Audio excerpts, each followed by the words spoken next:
Okay, guys, I'm really glad you could join me. We're going to talk about our offensive system. My theory's always been find a way, get things done, and then this is a mentality for us. If you're going to the shotgun wing tee, we put it on shirts. It's a big deal for our kids. If you have questions after you listen to this, please feel free to reach out to me. You can find me on Twitter. You can find me on my website. Of course, you can just give me a call or give me a text or even shoot me an email. I want to make sure that you're getting as much as you can from this material and I'm explaining it as well as I can.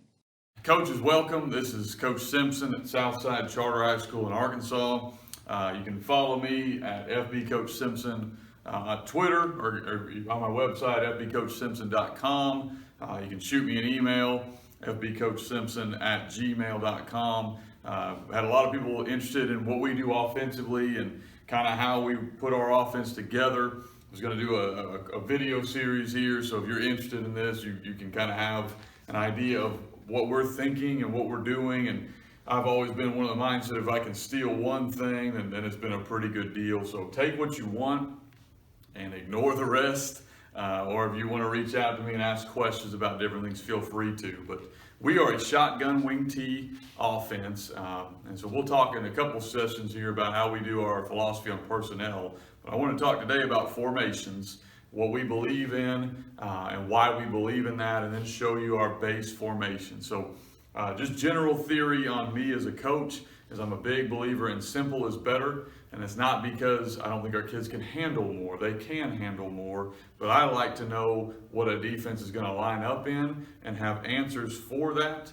And I think if you have less formations, you're able to have more answers built in. And that's the theory of our offense is we're going to only run kind of the rule of three.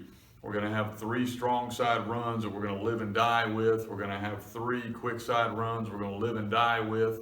3 screen concepts, 3 RPO concepts, 3 rollout passes, 3 drop back passes. When you package it all together and you learn to blend it all up together, you can start using those kind of exponential. I'm not a great math guy, but when you multiply 3 by 3 by 3 by 3 and then you do formations inside of it, it makes the offense look way more complicated to a defense, but to our kids it's extremely simple.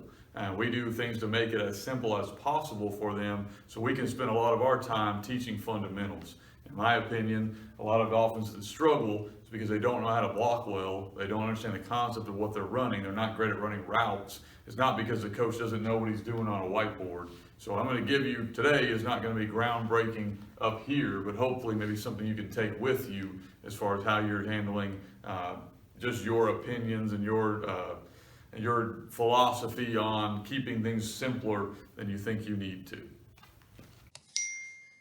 Our belief system's always been to be as simple as you can. That way your kids can truly compete and get after it. We want to make sure that our guys are spending more time learning how to block, learning how to run the ball, being great at the fine details, and learning how to compete. And the less we clutter their mind, we feel the more we're able to do this. So hopefully you'll agree after you watch this video.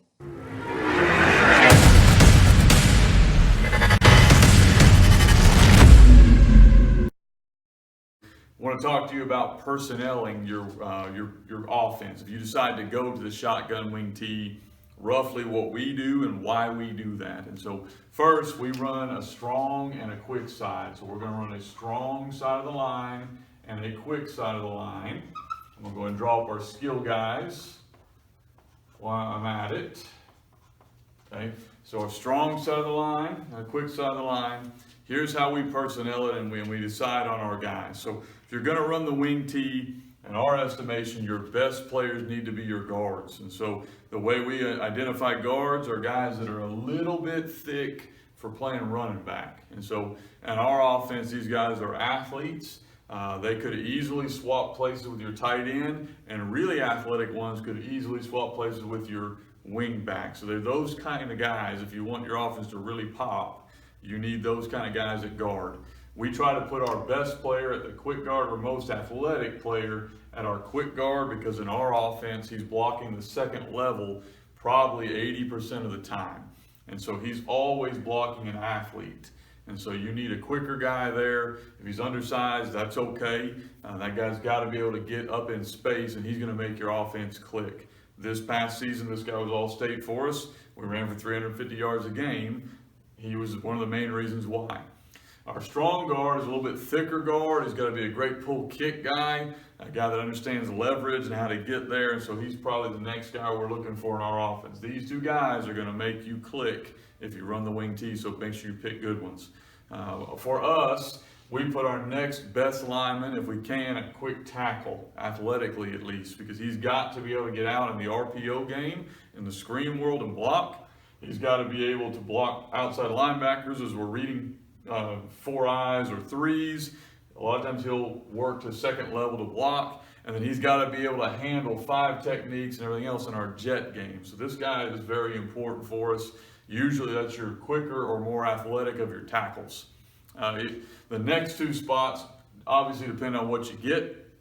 But strong tackle for us is a position, if we have to hide somebody, we can hide somebody there as long as he's physical and willing to go after people, because we can do some things with him where we never make him block the second level. A lot of times we can get double teams with this guy. You need kind of a nasty mauler guy there, but most of us in our high school have that one lineman who maybe works hard, he's just not very athletic. And that's a pretty good spot. If you got to put him somewhere, that's where we'll put him. And then in our offense, that center's got to be able to block, and got to be able to snap before anything else. Blocking is awesome. We'd love to have a guy who's an animal there, who can block second level, who can handle guys.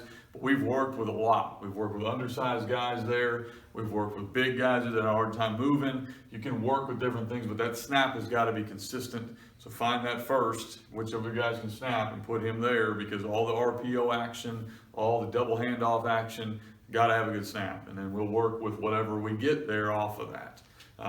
Real quick caveat on that, make sure you are adjusting to what you have. We adjust every year based on what these guys can do. This year we were in 6-inch splits because we had some big guys that had a hard time moving. Next year, more athletic guys are going back to 2- and 3-foot splits. So adjust to what you have instead of banging your head against the wall because it's something you read about how it's supposed to be.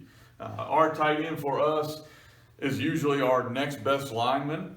We want a blocker more than a catcher. If he can catch, that's awesome. We've got one now that can do both. That's great. But we put him there because he was a nasty blocker, athletic guy, could easily play guard or even could go to quick tackle if we needed him to. We want a physical player there, because if you're going to run this offense and live in this set, teams are going to put a really good guy there or there.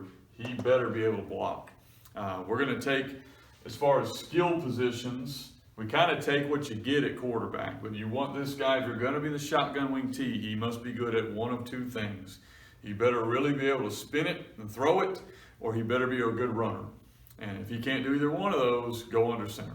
Because in my opinion, if you're going to be the shotgun wing T and he can't run the ball, he's just a decision maker back there, he doesn't throw it especially well, then you're going to struggle because teams are going to load up on you and the stuff is going to hit a little slower than it would hit under center. So if you're going to, this guy's going to be struggling, go under center and help him out and just adjust your guys accordingly to that. Our B for us is generally a bigger running back. If he's a great athlete, that makes our offense look great. We run a lot of jet, a lot of double handoff, a lot of other things. If he's a great blocker, which we had this past year, then we're really going to be able to pound the ball over here, and we had to personnel him sometimes to throw it and to get into trips. So you can personnel this guy, but he is a true H-back.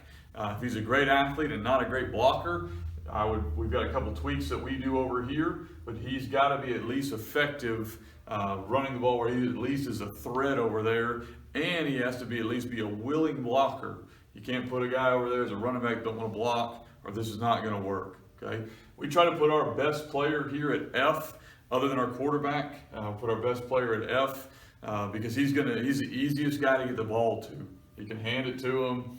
We can sling it out to him in screens. We'll adjust to him. This past year we had some grinders, so we adjusted them and handed them the ball a bunch. A couple years ago we had a really great athlete. We went empty and got him the ball out in offense there. So just want to put your best athlete there because it's just a lot easier to get him the ball, and so we want him touching it as much as possible. Receiver-wise, our X is our more traditional receiver. He can be good, usually a vertical threat, although this year we had one that was good at screens and finding the curl zone, and you can adjust to what you've got there, but generally for us, more of a true receiver. And usually for us, our A is our next best athlete after our F and our B. He's kind of that next best guy. Maybe your undersized running back, because you can bring him in motion in our offense and hand him the ball. You can line him up out there and throw him quick screens. You can do a lot of your RPO game to him. And obviously, we want to make sure that everyone on our field is effective. But if you had to hide somebody, usually we're going to try to do that at our X receiver. So that's our basic idea of personnel. If you're like me, I don't choose. Genetics brings it to me, and then I've got to deal with what I've got. And so make adjustments off of what you have. But a couple general rules if you're going to be in a shotgun wing T, this guy has got to either be a good runner or he's got to be really good at passing. If he's not that, then I would highly recommend you go under center. If he can do both of them, your offense is really going to click. If you can do one of them, then get really, really good at that. Second thing, I'd highly recommend flopping your linemen because it can hide deficiencies in guys, and it makes it simple for them to really drill only what they're going to block. In our offense, our strong tackle works down blocks, he works cuts, and maybe 5 minutes a week of reaching. That's it. He doesn't pull, he hardly blocks second level, so he gets really good at that.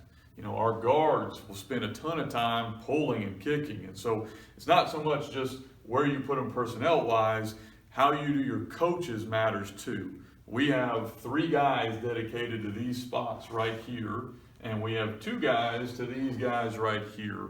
And then if I had to, I'd do 1 guy dedicated to these and 3 to these, because you almost need to treat your guards as a separate animal from the O-line. They need to get individual work on what they're doing. And so when you do your practice schedule, you're doing pull kicks, pull wraps, our tight ends, our guards, our B's and our F's, they're going together and working that.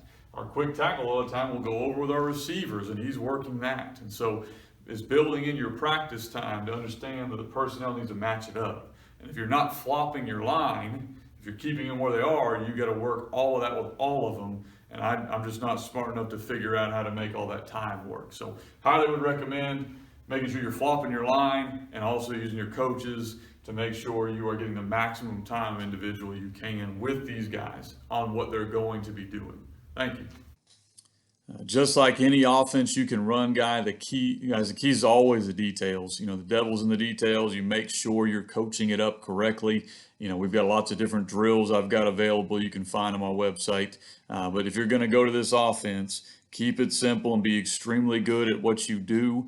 We feel that by being simple, we're able to make sure we maximize our time in individual with our athletes.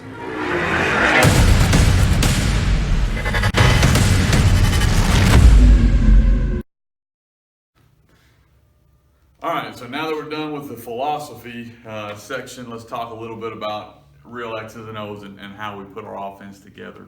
So we flop our linemen. So we have a strong guard, we have a quick guard, we have strong tackle, we have a quick tackle, and they go with the call. So we're color oriented. If we say red, we're in strong right, and if we say blue, then we're in strong left. It's very simple for our linemen. They pick up on that, and our philosophy behind that is now, our quick guard, we're going to spend a ton of time with him on pulling and wrapping, because that's a huge part of what he's going to do. And so instead of making all the linemen learn all the blocks, because of our offense, we spend no time at all with our strong tackle on pulling. We never ask him to do that, so we're not going to waste time with that. We spend a lot of time with our quick tackle on our RPO game and learning some of those tags and getting out there in screens, because that's what he's going to do. And then we spend a lot of time with our strong guard on pulling and kicking. But if you go a strong and a quick side, you're able to really maximize your time and drill time with these guys, figuring out what blocks they're going to do, using percentage with that, and then take that into individual time. Also keeps your offense pretty simple in our opinion. We go our tight end, which is our Y, goes to the strong side. So he knows if I hear red, I go to the strong side. Our B, which is our wing back, also goes to the strong side. So if here's red, he's to the right. Our receivers know they go opposite. So our X receiver is out here, and our A receiver is out here. We teach our X and our A receiver. It's very simple for them. X will always be on the ball in every set we have, except for one exception I'll get to down the road on an overload type deal. And our A will always be off the ball. And again, we do this mainly because it keeps it simple for our kids, and it also enables us to really personnel what we're doing here with our guys. We're at a high school, not at a college, and so I kind of get what I get, and we're able to use those in these different spots and teach them what they're good at. Okay, our quarterback is going to be at 5 yards behind the center, and then our running back is our fullback, our F, is going to line up with his heels on the quarterback's toes. And depending on the speed of the back, because you do need to adjust your personnel, but roughly we would like him to be behind the quick tackle. Slower guy, I'd get him closer to the guard. Faster guy, you may even widen him out even a little more. And so adjust on what you've got. But this is what we would call red. It's our general philosophy on this, and we're going to live and die in this formation. We only have about 6 formations we'll carry into a game. We can run a million because of tags, but we don't think that's smart. We want to have answers for how teams are going to play us. And when you live in these formations, you're able to dedicate more time to building in answers for it instead of just going to a different formation. And so we've got different things we do off of this, but this is our base formation. So here's our offense from an end zone angle. You can see our strong side would be in blue in this set. So our strong tackle and our tight end and our wing are to the left. Our strong guard is to the left as well. Quick side is to the right. We are in what we would call squeeze. We'll do this sometimes just due to being on the boundary, but we actually can call squeeze. Simple tag we have doesn't really adjust much. You can see our running back is a little slower and more of a power back, so he's a little bit tighter than normally we would align him. You can see the decent sized splits we've got, and we'll adjust that game by game. I think we're actually going to run a little jet sweep action, so we want to condense our receivers. We also want to condense our split with linemen, and making sure you're condensing your splits to give your kids the best chance to help. But this is generally how we would look in our base formation. And then this would be just simple jet sweep for us. We're pulling and we're trying to get the most we can. You see the quarterback does a great job carrying his fake out. Just simple play for us, but that's how we look when we line up in our base set. You know, I'm not a huge believer, as Coach Wooden is too, of having all this different whiteboard and being an excellent guy. We want to be really, really good at what we do, making sure our kids understand what we're doing. And we're not ignoring the scheme because the scheme is important, but we want to make sure that we're very good with the details and we have answers for anything the defense can throw at us in our base set.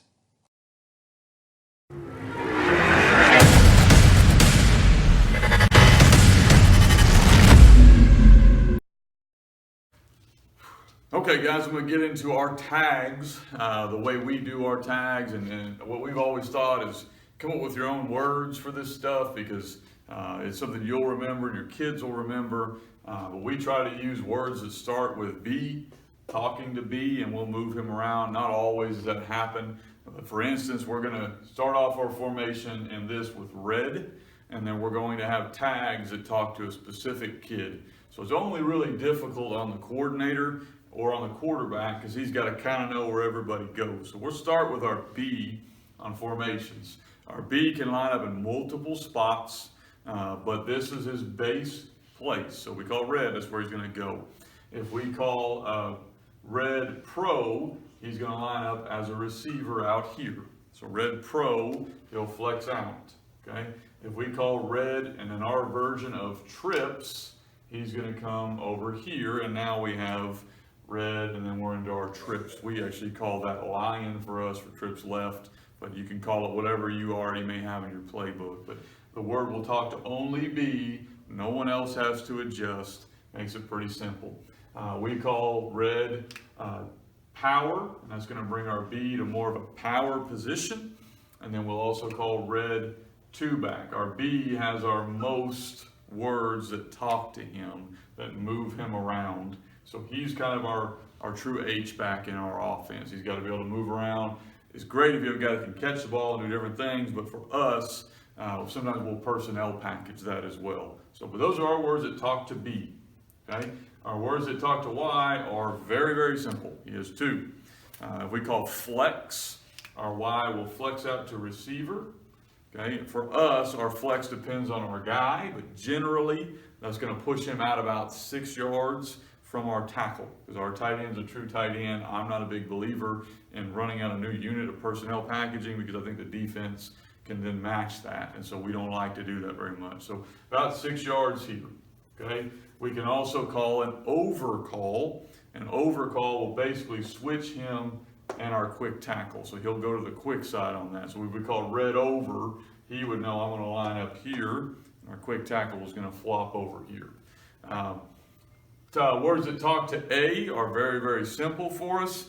If we use the word flop, it lets him know he's flopping to the other side of the field. So red flop would bring us right there. So very simple call for him. It's basically all he has to know as far as formationally for us. We'll do some other things, and we'll tag some. We'll put several of these tags together to get us in different looks. Other calls we have would go for our F. Our F knows that if we call empty, he is going to go here and line up in an empty look. Okay, and so that's our base calls. When you start thinking about it and start putting multiple ones together, you can see how you could get into a lot of different formations very, very quickly.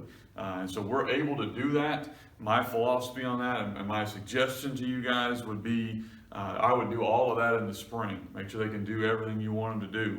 Do it in the summer. But I would try to narrow down to about 6 or 7 formations that you really want to carry with you going into games. Maybe have 1 or 2 tweaks off of them. But in my opinion, too much, your kids are going to have a hard time digesting. You're going to be spending a lot of time on verbiage, getting them moved where you want them, and less time on football. And we want to spend a lot of time on football and not a lot of time on verbiage. But you can get as creative as you want to, in our opinion, in this offense. So let me give you an example of what a formation could look like. So if we call red, flex, lion, our Y would flex out. Okay, our B knows that lion would be trips, or whatever you're going to call for trips.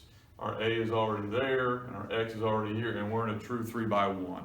It's a very easy call for our kids, and now for a defense, you've been playing against tight end wing T, and now all of a sudden they're in a true trips.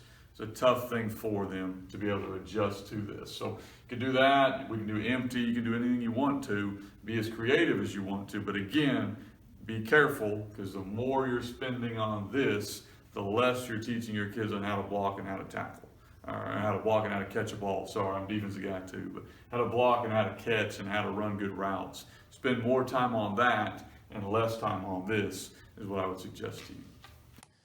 Okay, so just giving you an idea on tags, here's an example of our double handoff we're going to run. So this is the base way we run it. We hand it back to the back. The linemen do the same thing. We're going to block down. You can see more of this on my YouTube series if you want to get details of our double handoff, but I just wanted to show you an example. So this is the base way we're going to run it.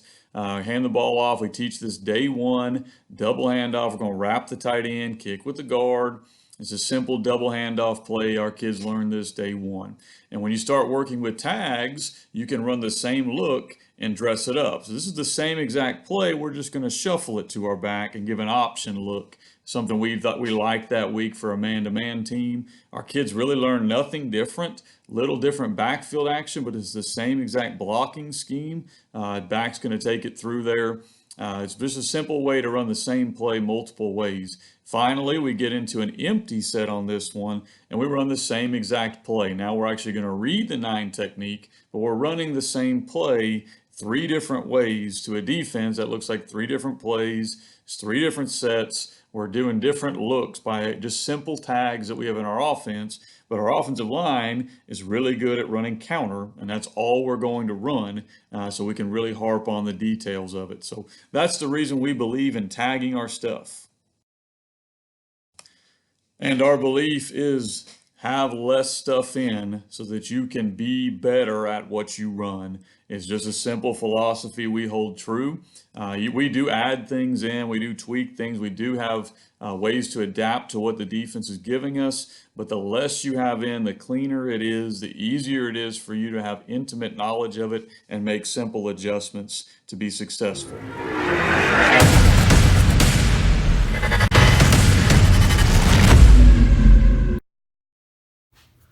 All right, guys, so the next thing I'm going to talk to you about is how we shift, how we get from one to the other. I feel like there's a couple different reasons you do that. It needs to be done, in my estimation, to put a strain on the defense, or a lot of times defense will get comfortable with how we're lining up, and all we're going to do is shift a guy from over here to over there, and it can really mess with them because of the way we stress them in the run and in the pass game. So I'll go ahead and draw up our base formation. This is red. Okay, I've already talked about our jet series in several other episodes, so I won't talk about that. But we'll run a shift with our F late. A lot of teams are doing this now, where you can bring your F late in motion, where you can come over here and come out in motion, and now you're in an empty look. We do that a whole lot. We also like to work different tags where we train for us is our A motion across. So you can bring him all the way across, and now you're into a different look for a defense. Teams that want to play man are going to have a hard time with that because they got to roll coverage. We've seen that teams give us a different look to this and what we call a flop look. So by bringing them over, that really stresses them also. The other thing we started doing this year is we picked 3 different countries. Just picked 3 random countries, and we use those to go. Our kids knew starting in the spring that we were going to line up in one formation and then shift to another formation by that one word. And so, for instance, let's just say we're using USA. That was not one, but it may be this year. So we're going to shift from one formation to another formation. And so our philosophy on this was we want to make sure if we're going to do this, we're doing it for a purpose. It's going to get maximum strain on a defense. So we had a couple things we always wanted to consider. One, we wanted to shift our strength. So we wanted to make sure we went from where a defense would probably be calling a strong right to a strong left. We wanted to shift from what a defense would view as like 10 personnel to 20 personnel or 21 personnel. We wanted to shift from either a balanced set to an unbalanced set. But we wanted to make sure we were doing something to really stress a defense and not just shifting to show off how smart we are. You know, we want to get something to accomplish that. And so for us, our favorite shift has simply been to go from what we would consider a 3-by-1 look. Okay, so our kids knew day one, we're going to line up like this. We're going to run what we would call freeze or some kind of dead dummy count. And then we're going to shift back into our home. Okay, USA, go home, go back home. So we're going to shift from this to this in one look. I love running these things early in the game because it lets you get multiple looks at what a defense is going to give you. And so, for instance, I know I want to get in this set and run buck sweep with whatever RPO is going on. I would call this shift early, or I would call it if we were really struggling, just to give the defense something different. I like it early in the game though, because now I know how they're going to line up the trips and how they're going to line up to this. And so I'm gaining information by shifting things. And so if you're going to run shifts, I would highly recommend you have a purpose for it. Move your strength. In this look, defense probably going to call strength here. Now we bring them in here and they're going to have to get their strength shifted. Are they going to bump personnel? Are they going to roll secondary? What are they going to do? And then they also have to handle, now we went from a trip set into a twins and more of a heavy set. So from almost a 10 personnel package to a 21, how are they going to handle that? And so it gives you an idea of what they're thinking, how they're thinking it, and you'll have a much better idea of what you want to run offensively by being able to package up a couple shifts. Again, we go by rule of 3. So we're going to have 3 of these that we're going to use. I think more than that, you're overloading your kids. Again, guys, theme here, keep it simple. We've got 3 shifts we do. Make sure anything you put in, there's a purpose for it and not just something you're trying to do to look fancy or to, so you don't want to confuse your own kids. So have a purpose if you're going to run shifts. If your kids are sharp, want to put more in, that's awesome, but always have a purpose. Keep it as simple and as clean as you can, and your kids will be way more effective at it.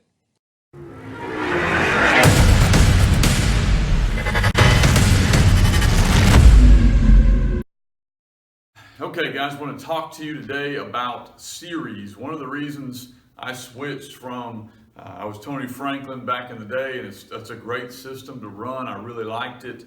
As we started shifting to the shotgun wing tee, one of the things we really liked from all those wing tee gurus is they started using words like series, and I didn't understand what that meant. And so what that means, if you're new to this world, is that you're going to have plays that build off of each other. So for instance, we're going to talk today about the Buck series, and then I have a Jet series, and we're going to just give you a quick overview of what that means. Okay, so for instance, you're running a series means that the backfield action and the concepts look the same to the defense. So if you're running Buck sweep, we're going to get this look right here in the backfield with an RPO in our world. You don't have to do that. But it looks the same to the defense. Well, what's the counter off of Buck sweep? Well, for us, it's our double handoff. It looks the same back here to them, and we're running double handoff off of that. So if you have a base run, you want to have, in my estimation, by series, you want to have a good counter that comes off of that. You want to have a misdirection where we can fake it here and run QB trap. And so in Buck, you generally have the Buck, you have the trap, and you have whatever you're going to call the counter. Okay, for us, we run the Buck with our fullback, we run the counter with our wingback, and we run the trap with our quarterback. The linemen learn the same blocking, and that's the base series we have. And then what we've melted with that, or we've kind of meshed together with that, is we do the same type of series stuff with our RPOs, where now we know if we're going to run double handoff, we can run fast screen with that because that pairs well with that. And so you're starting to build series, not just in here, but out here that work together. Then that's your run game. You need to have a pass concept off of that. If you're a wing tee guy, you understand it. Off of the Buck, you run the waggle. Okay, you run the waggle where you're going to bring the tight end across, you're going to post it. There's different ways you can teach this, so I don't want to get into all those X's and O's. And you're going to run some type of flat release here and some type of deeper out over here. And it's the same look for a defense. That's the series. So you run the waggle, okay? And then a lot of times you can also run a strong side pass with that, where you're going to flash the ball and run some pass to the right. But that's what a series means. If you hear the word series, all that means is you're building off of your base plays and you're putting it together in a nice little package. Coming from from air raid type stuff, I had no idea. We ran this and we had variations off of that. But in the wing tee world, it's really important.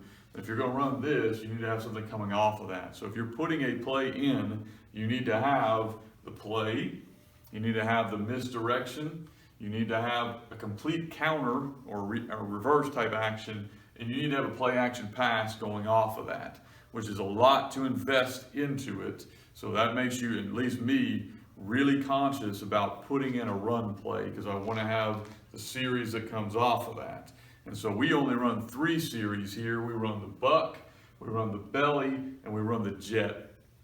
But off of all of those, we have one of these. We have a base play, we have a counter, kind of inside run type action off it. We have a true counter off of that, and then we'll have some type of play action pass. When you put your offense together that way, it makes it very simple for your kids to understand, very simple for you to understand, and very simple for you to understand, hey, the defense is taking this away, here's our counter, here's what we're going to. They're overplaying this, here's how we're going to hit them. And so I really like it. It cleans up the world for us as far as putting series together. I've got multiple series, guys, on my website. We only run 3. We keep the rule of 3 for us. We run the jet series, we run the buck series, and we run the belly series. And we try to be very, very good at those and have a counter off of it, have an inside run, have a play action pass, have as much as we can on our tags to get as much as we can from one play by having it done in series format.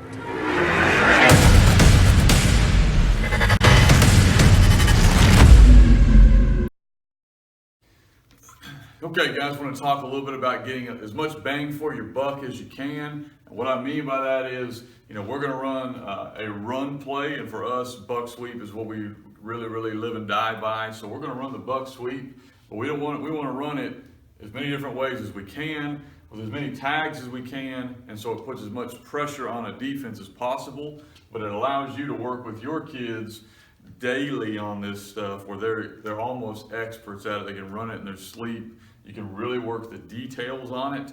I think that's the main thing that I hope you take away from this is teach the details, work your individual, and then when it packages together, it puts strain on the defense. But a lot of times as coaches, we want to kind of put the cart before the horse and start putting all this window dressing and fun stuff on it. We got to be able to run the buck sweep first with our linemen. And then from there, we're going to dress everything up in the backfield. So for instance, we're going to run buck sweep. Our line, no, we're going to run gap down backer. We're going to pull kick. You can watch all this on other series. Step, back hinge, pull, get depth on a wrap, and then we're going to do some kind of RPO with these guys. In a normal world, right here we go, buck sweep. So great play for us, but now, how am I going to take this and make this harder on a defense? And so we'll do a couple different things. We'll run the ball with different guys. And so we'll take our F and we'll bring him over here in empty. And now we put trips empty against the defense. And we'll run another RPO version over here. And we'll run Q buck. And so now I've got one play for us. Quarterback understands what buck sweep is. A lineman didn't change anything.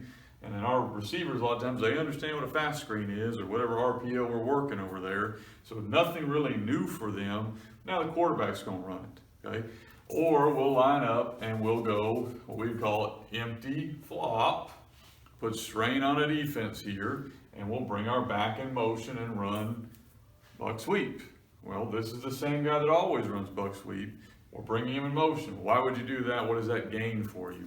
Well, it's a whole different world if you're a defensive coordinator and you're looking at empty, and then you get a guy coming in motion. How are they going to spin guys down? Because you do have trips over here. So how are they going to handle that?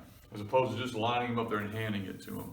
Other way we'll run it. Sometimes we'll keep him here, and we'll run Q buck right here with an option to throw it and an RPO over here. So now we're getting away with 4, 5, 6 different looks off of this that we can run. Or we'll line up and we'll give a little window dressing with our wing. Okay, so we'll line up here, give some window dressing here, bring him over there. It looks like jet sweep, and we'll run buck the same way we've always done it. And so it's just getting more bang for your buck. Instead of putting in more plays, let's figure out different ways we can run the same play with a few different guys and get what we want. Or we may want to gain a blocker and put our F over here, and now we're going to bring him this way, and we're going to gain a blocker in our buck sweep. Okay, so there's lots of different ways you can go about it. The point for me is, I hope you guys are understanding, less is more. When you're putting in less plays, you can do more with those plays, which makes your offense, I think, more effective. Your kids definitely understand what they're trying to accomplish, and it gives you the ability to make quick, easy, simple adjustments that you're able to work every single day, instead of having multiple plays that you're not quite sure how effective they're going to be. All right, to illustrate bang for your buck, we're going to show the way we literally run the buck sweep with different options. So the first one you're watching right now is what we call buck, and we're running a peak concept off of it. Linemen learn buck, receivers learn peak. That's one of our 3 RPO plays that we have. We'll run that multiple ways. We're going to run the clip for a different way we're going to run buck. So now we're going to bring a guy in motion, some window dressing, run the buck sweep. A lot of action back there. We can RPO that one. On this one, we actually had no RPO going. We were just doing window dressing to get a good look. But you can do all kinds of simple tags. That's for us a train motion out of a flop set. And now we've run buck. Simple play for our kids. Takes very little time to do, and you can see the result obviously helps. Here's our third way. We're going to run buck, and we have just a simple one-man route out there, and we just take the easy. Lots of teams are doing this now. It's not unique to us, but we're trying to get as much bang for our buck with one run play, and that's 3 different ways that we did it, just for an example. And I don't want to come across too much here, guys, on being simple. You do need to be able to adapt to what you're given. But what we like doing is having series put in where the way we adapt is already built into our offense. So you're walking into a game knowing what you're going to do if you get different looks. There's no need to come up and panic on the sideline. Everything we're going to adapt to is already put in.